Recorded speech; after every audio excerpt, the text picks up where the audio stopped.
কাল ছিল আমাদের ম্যারেজ অ্যানিভার্সারি। খোয়াই রেস্টুরেন্টে কাটানো কিছু সুন্দর মুহূর্ত তোমাদের সঙ্গে শেয়ার করলাম। তো এই যে দেখো, আমরা এখন রেডি হয়ে চলে এসেছি খোয়াই রেস্টুরেন্টে। তো এখন বসে আছি, খাবারের অর্ডার দেবো আর কি। তো চলো খাবারের অর্ডারটা আমরা এখন দিয়ে দিই। এই যে দেখো, এদিকে খাবারের অর্ডার দিচ্ছে আমার হাজবেন্ড। তো এখানকার পরিবেশটা না আমার ভীষণ ভালো লাগে। তো ভালোবাসার আর একটা বছর আর খোয়াইয়ের এক স্মরণীয় সন্ধ্যা তোমাদের সঙ্গে শেয়ার করছি। তো দেখো একবার, এত সুন্দর পরিবেশ। আর দেখো আমাদের খাবার চলে এসেছে। তো বিশেষ কিছু অর্ডার দিইনি, ফ্রায়েড রাইস আর নান আর কি। তো মুস্কান আর পাপা ফ্রায়েড রাইস খাবে, আমি শুধু একটা নান নেবো। তো এদিকে আমরা কাকুকেও নিয়ে বসে পড়েছি। কাকুর গাড়িতে আমরা যখনই যাই, ব্রাইডাল করতে যাই আর কি। তো কাকু আমাদেরকে খুবই ভালোবাসে, আমরা যেখানে যাই কাকুকে নিয়েই আমরা একসঙ্গে খাওয়া দাওয়া করি। তাই চলো এখন খাওয়া দাওয়াটা করে নিই। আর বিশেষ দিনটাকে আরও স্মরণীয় করে তুলতে রাতের ডিনারে আমরা চলে এসেছি খোয়াই রেস্টুরেন্টে।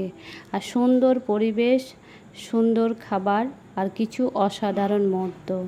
তো খাবারের বিশেষ সন্ধ্যাটা এখানেই কাটালাম, কিছু সুন্দর মুহূর্ত আপনাদের সঙ্গে শেয়ার করলাম। তো এই যে দেখো, আমরা এখন খাবার শুরু করব। তো খাবার এখানকার ভীষণ সুন্দর, মনোরম পরিবেশ আর দারুণ খাবারের সঙ্গে খোয়াই সত্যি অসাধারণ।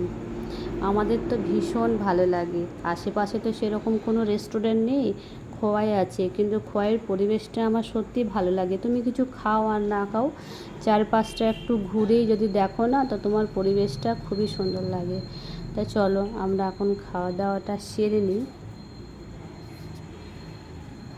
সব সময় তো কাজের মধ্যে ব্যস্তই থাকি। তো মাঝে মাঝে যদি কোথাও যাই, একটু ঘুরি, খাই, তো সত্যি খুবই ভালো লাগে। তখন সারা সপ্তাহের ক্লান্তি একেবারেই দূর হয়ে যায়। তো একটু আসার চেষ্টা করি আর কি। আমাদের সব থেকে আসার কারণ হচ্ছে আমার মেয়েটাকে ভালো লাগবে তার জন্য। তো এদিকে আমাদের খাওয়া দাওয়া হয়ে গেছে আর আমাদের বিশেষ সন্ধ্যাটা এখানেই কাটালাম। কিছু সুন্দর মুহূর্ত তোমাদের সঙ্গে শেয়ার করলাম। প্রাকৃতিক ছোঁয়ায় সাজানো মনোমুগ্ধকর পরিবেশ এবং সঙ্গে সুস্বাদু খাবার, আর কাটানো সময়টা ছিল সত্যি অসাধারণ। তো দেখো একবার চারিপাশটা এত ভালো লাগছে দেখতে, আর খুবই সুন্দর হাওয়া দিচ্ছিল, মনে হচ্ছিল না যে বাড়ি যাই। পরিবেশটা ভীষণ সুন্দর দেখো।